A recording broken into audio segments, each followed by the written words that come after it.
जैसा कि आप देख रहे हैं मेरे साथ मौजूद हैं साजिद ताड़ साहब। ताड़ साहब, सबसे पहले तो आपके वक़्त का बहुत शुक्रिया sir. My pleasure, Chima Sab. Thank you so much. ताड़ साहब, कल शर्म शेख के अंदर वहाँ पे एक बहुत बड़ी अमन डील हुई है और जिसका क्रेडिट सिर्फ डोनाल्ड ट्रंप साहब को जाता है, इसमें कोई शक नहीं है।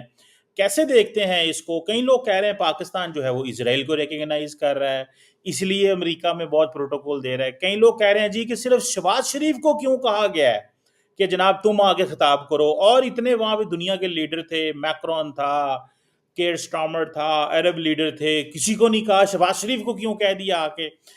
इसकी क्या वजह है? मैं और देखिए चीमा साहब लोगों के दर्द को समझता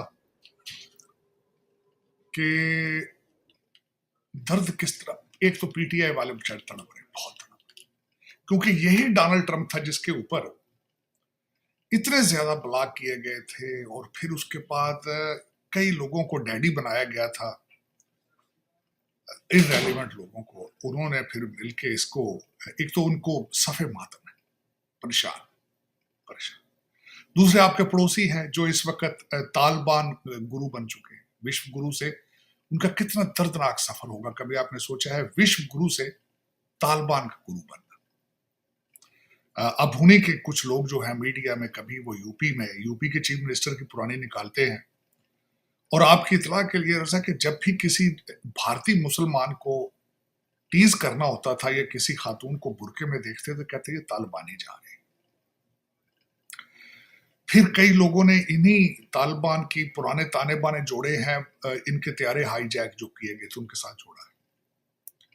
तो ये दो पार्टियां हैं ऐसी जिनके लिए ये काबिल बर्दाश्त नहीं था जो कुछ भी हो रहा है शर्म शेख के अंदर। एक तो इसलिए कि डोनाल्ड ट्रंप शाइन कर रहे हैं और डोनाल्ड ट्रंप साहब आपके साथ नहीं है, एक तो ये बर्दाश्त नहीं है।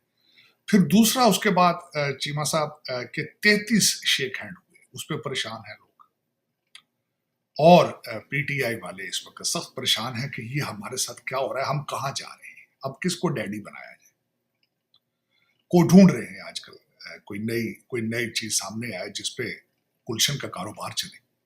तो चीमा साहब उसमें दर हकीकत कल जो सबसे बड़ी बात यह है कि डोनाल्ड ट्रंप साहब का शो था, इसमें कोई शक नहीं है, ही वाज शाइनिंग। मैं कंपेयर कर रहा था उनको बराक हुसैन ओबामा के साथ, मैं उनको कंपेयर कर रहा था बाबा बाइडन जो कि कई जगह पे खड़े खड़े पेशाब कर देते थे स्टेज पे, मैं कंपेयर कर रहा था। और फिर डोनाल्ड ट्रंप साहब की जो बातें हैं, जिस तरीके से वो कई आपके इस वक्त जो पड़ोस के अंदर जो मुल्क है वो कहते हैं कि शेक हैंड डिप्लोमेसी, बाकी शेक हैंड डिप्लोमेसी बहुत चली उनकी। 3-4 शेक हैंड उनके बड़े मशहूर हुए हैं, जो मिकरा के साथ उन्होंने किया, बड़ी देर खड़े रहे। फिर वहां पे उनका मलेशिया के साथ जो प्राइम मिनिस्टर है या प्रेसिडेंट, उनके साथ उनकी जो बात हुई स्पीकर पे वो आई। और फिर जो रैंडमली उन्होंने स्टेज पे शहबाज शरीफ साहब को बुलाया, और मैं उनकी हर स्पीकिंग स्किल जो है मैं उनसे बड़ा मुतासिर, इसमें कोई शक नहीं। वाहिद एक शख्स को याद किया स्टेज पे तो वो हमारे, उन्होंने कहा my favourite field marshal, favourite my friend भी हो सकते थे लेकिन नहीं, माय फ्रेंड डोलान वो भी हो सकता था, लेकिन उसको उन्होंने नहीं कहा। और इसी वजह से वो गए भी नहीं थे कि कहीं जाके रैंडमली अगर बुला लें तो इंग्लिश तो आती नहीं है, फिर कौन बोलेगा, स्पीच कौन देगा। मैं कल बड़ा खुश हुआ हूं, शहबाज शरीफ साहब ने बहुत अच्छी स्पीच दी। तो लोग कहते हैं जी कि उन्होंने खुशामदें बहुत की, कोई और उनकी जगह होता तो खुशामदें ना करता। आपने नहीं देखा कि किस तरीके से इजराइल के अंदर उनके असेंबली के अंदर जो खुशामदें उन्होंने की है। उन्होंने नहीं कहा कि इजराइल का सबसे बड़ा फ्रेंड कौन है, उन्होंने ये नहीं कहा, बल्कि यरूशलेम पोस्ट के ऊपर आया है कि ये मॉडर्न दौर का is Alexander, is a peace maker. तो उन्होंने कम खुशामदें की हैं जो इस वक्त दुनिया के बादशाह हैं। 1.8 मिलियन जीव पूरी दुनिया को इस वक्त चला रहे हैं, उन्होंने नहीं किया। शहबाज शरीफ को आपको खुशामद पसंद नहीं आ रही है आपको, उन्होंने अपने मुल्क के लिए खुशामदें की, रिप्रेजेंट किया है। कल पाकिस्तान देखें, मैंने कल 4 पॉइंट ऐड करना चाहूँ।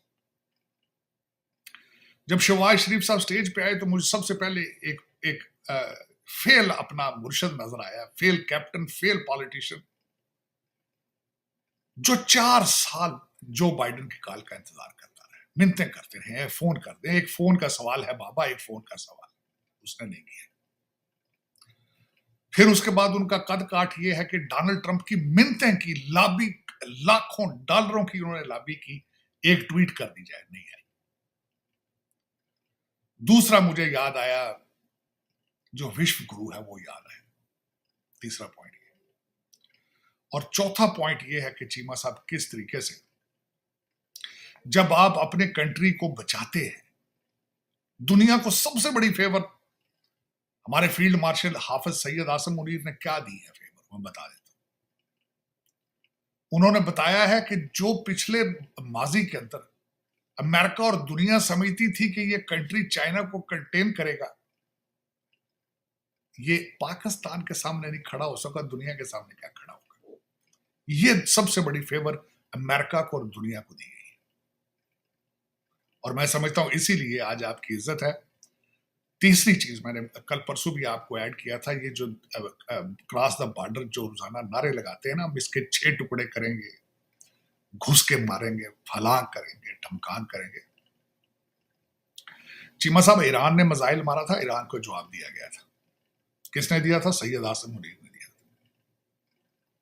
भारत ने अटैक किया, गाजा बनाना चाहते थे, खुल के जवाब दिया। किसने दिया? हाफिज मुनीर ने दिया। पठानों ने आज हरकत करने की कोशिश की है भारत की उस पे शह पे, उनको भी घुस के जवाब दिया गया। चीमा साहब, don't forget, Pakistan is atomic power, और 7 लाख फौजी जिस तरीके से ट्रेनिंग करते हैं पाकिस्तान में, आपको पता नहीं है चीमा साहब, जिस तरीके से हमारे पायलटों ने जाती दफा वसीयतें साइन करके गए थे चीमा साहब अगले, कि this is our last mission, this is our last flight. तो उसमें चीमा साहब जब आप ये चीजें करते हैं, और डोनाल्ड ट्रंप साहब ने अगले दिन स्पीच में कह दिया, यही इसी मौके पे शर्मुल शेख में उन्होंने तैयब अर्दगान के हवाले से बात की, तो उन्होंने कहा ये कई दफा मेरी बात से एग्री करते हैं, कई दफा नहीं करते, इज ए टफ लीडर, लेकिन उन्होंने कहा कि मैं टफ लीडर्स की इज्जत करता हूं। जो लोग स्टैंड रखते हैं, जो नेशनलिस्ट होते हैं, वो मैं उनकी इज्जत करता हूं। तो वो यही एक बड़ी वजह है कि आज पाकिस्तान, मैं समझता हूं पाकिस्तान का सफर देखें चीमा साहब, कहां से कहां पहुंच चुका है। और चीमा साहब, मैं समझता हूं कि इस वक्त इस मौके के ऊपर कई लीडर थे वहां पे मौजूद थे, किसी को भी स्टेज पे बुला के वो 5 मिनट दे सकते थे, लेकिन शहबाज शरीफ साहब की, मैं समझता हूं कि miracles are taking place, miracles. दुनिया की अभी तक सोल सुपर पावर अमेरिका ही है।